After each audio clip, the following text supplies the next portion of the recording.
Hello everyone, myself doctor Hitesh Kaur. I am a consultant pulmonology at Park Hospital Mohali. आज हम इकट्ठे हुए हैं सीओपीडी के बारे में डिस्कस करने से। जो इससे क्रॉनिक ऑब्स्ट्रक्टिव पल्मोनरी डिजीज़ जो कि मनाया जाता है every third Wednesday of November.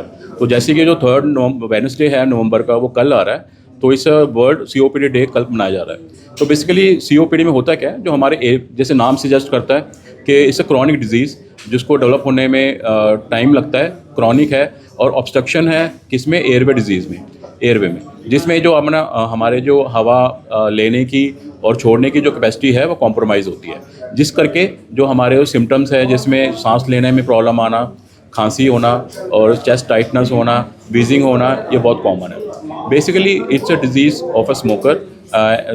Mainly जो है वो स्मोकर्स में है। साथ में इसके फैक्टर्स होते हैं इंडोर पोल्यूशन, जिसमें हम बायोमास गैस जो काउडंग बर्न करते हैं उसमें, और आउटडोर पोल्यूशन हो गया जैसे गाड़ियों का हो गया, ठीक है, जो कई जो इंडस्ट्रीज होती हैं, कॉम्प्लिकेशंस होती हैं काफ़ी, और इसमें ऑक्यूपेशन में आता है। बेसिकली सीओपीडी इज़ इंडिया में is a third main cause of mortality discover, and out of globally देखें तो 455 million cases of COPD is found. Out of them 65 to 70 million are in India. And जो main India में हम देखें तो जिसमें अगर 1 लाख के कंपेयर किया जाए तो ऑलमोस्ट 98 जो % डेथ है वो COPD के कारण हो रही है। मेल और फीमेल प्रेवलेंस में देखें तो 22% जो है मेल में प्रेवलेंट है, जो फीमेल होती हैं वो 19% में है। और इसके अलावा जो हम रिस्क फैक्टर्स जैसे हमने बताया, स्मोकिंग का, पोल्यूशन का हो गया, इसको जानने के लिए मतलब कि how we can diagnose it, उसके लिए 2 चीज़ें हैं बहुत इंपॉर्टेंट है। सबसे पहले पल्मोनरी फंक्शन टेस्ट, जो स्पायरोमेट्री होती है, जिसमें हम फूंक मार के अपने जो आंतड़ियाँ हैं उसका चेक करते हैं कि वो उसकी क्या कैपेसिटी है। सेकंड होता है अपना एक्सरे, ठीक है। और साथ में अगर इसमें ट्रीटमेंट की बात की जाए तो सबसे पहले इसमें प्रिवेंटिव मेजर्स यूज़ होते हैं कि अपना जो स्मोकिंग है उसको प्रोहिबिट करना, और अपने जो घर में प्योरीफायर यूज़ कर सकते हैं, ह्यूमिडिफायर्स, और जो अपनी पोल्यूशन बाहर जाना है तो ये properly we should wear mask, अपने एक्सरसाइज करिए, हेल्थी डाइट रखिए। और फार्माकोलॉजिकल में इफ़ वी कम तो उसमें 2 चीज़ें हैं, एक तो इन्हेलर्स यूज़ करते हैं, इन्हेलर्स जो स्टेरॉयड इन्हेल्ड होता है, और ओरल स्टेरॉयड्स यूज़ होते हैं, ब्रोंकोडायलेटर्स यूज़ होते हैं। थर्ड वैक्सीन जो नॉन फार्माकोलॉजी में आता है, पल्मोनरी रिहेबिलिटेशन जिसको हम कहते हैं, जिसमें हम छाती एक्सरसाइज वगैरह इंसेंटिव स्पायरोमेट्री यूज़ करते हैं। And vaccine is very common, very important, because COPD में देखा जाता है कि इन्फेक्शन इज़ वेरी कॉमन। तो pneumococcal infection is very common, तो pneumococcal vaccine and influenza vaccine are mostly recommended to overpower this disease. And complications are basically सबसे पहले heart disease, heart issues होते हैं, ऑस्टियोपोरोसिस, और it can lead to a liver damage, and it can lead to a stroke, जो brain में जो heart के कारण ब्लड थिक होने करके स्ट्रोक भी हो सकता है, हड्डियाँ कमज़ोर होना।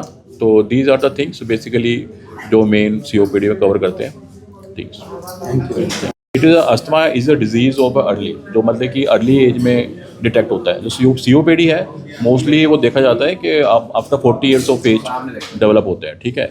एंड जो अस्थमा है it is a genetically inhaled के जो भी जीन्स जो हमारे होता है एलर्जन डेवलप होता है। तो सीओपीडी में ऐसे मोस्टली रिस्क फैक्टर्स होते हैं, स्मोकिंग हो गया, ठीक है, जो पोल्यूशन से ज़्यादा वो होते हैं।